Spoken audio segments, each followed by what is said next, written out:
72 days. That's how long 16 people survived on a glacier over 12,000 feet up, with no food, no rescue coming, and temperatures that dropped below -30 at night. They didn't have hunting gear. They didn't have proper shelter. What they had, and what they were eventually forced to do to keep having it, is still debated by ethicists and religious scholars more than 50 years later. This is the story of Uruguayan Air Force Flight 571, and it's not really a story about a plane crash. It's a story about how long the human body can be pushed past what it's built for, and what's left of a person when it is. October 13th, 1972. A chartered Fairchild FH-2227D takes off from Montevideo, Uruguay, headed for Santiago, Chile. On board, 45 people. Most of them are members of a rugby team called the Old Christians Club, along with their friends and family. These aren't professional athletes. They're mostly college-aged, close-knit, the kind of group that already knows how to function as a team under pressure, which matters later. The flight is delayed by weather. When it resumes, the pilots have to cross one of the most dangerous mountain ranges on Earth, the Andes, through a narrow, turbulent pass. They descend early. Too early. The plane clips the mountain ridge. The wings tear off first, then the tail. What's left? The fuselage? Slides down a glacier like a toboggan, for what survivors would later describe as feeling like it would never stop. It comes to rest at over 12,000 feet. Of the 45 people on board, several are killed instantly. Others die in the hours and days that follow, from injuries with no way to treat them. 29 will eventually die. 16 will survive. But nobody on that mountain knows that yet. The survivors are now facing the exact conditions that make the Andes one of the deadliest mountain ranges for stranded people. Altitude sickness, snow blindness, and cold that can kill in hours without shelter. They build what shelter they can from the wreckage itself. Then comes the news that will change everything about how this story unfolds. Search planes are looking for them. And search planes are looking in the wrong place entirely. Search and rescue teams fly over the region for 8 days. But the wreckage is white, on white snow in a white-out landscape, nearly invisible from the air.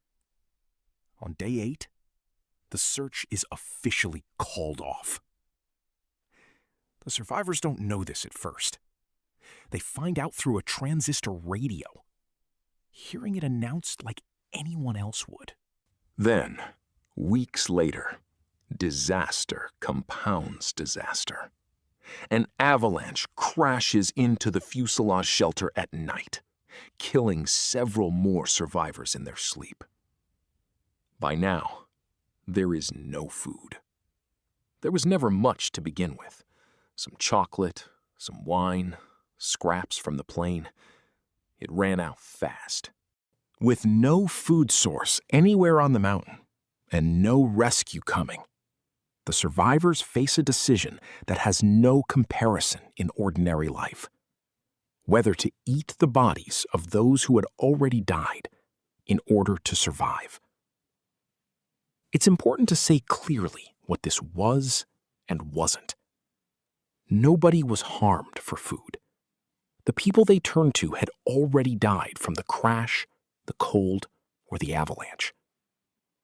Many of the survivors were devout Catholics, and several described the decision, later in their own words across decades of interviews, as something closer to a form of communion than an act of violence.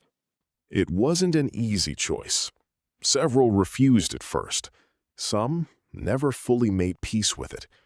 But without it, there would have been no survivors to rescue at all. By December, 10 weeks in, two of the survivors, Fernando Parado and Roberto Canessa, make a decision. Waiting is no longer a strategy. They're going to walk out. They have no climbing gear, no map, no real idea how far civilization is or which direction gives them the best chance. What they have is a rough plan, salvaged clothing, and whatever strength 10 weeks of starvation has left them. Day 1, Day 3, Day 6. They're higher, colder, and weaker than when they started, with no sign the terrain is easing. By Day 10, they've covered roughly 40 miles of some of the most punishing terrain on the planet, on foot, with almost nothing left in reserve. And then they see something that doesn't belong on a mountain.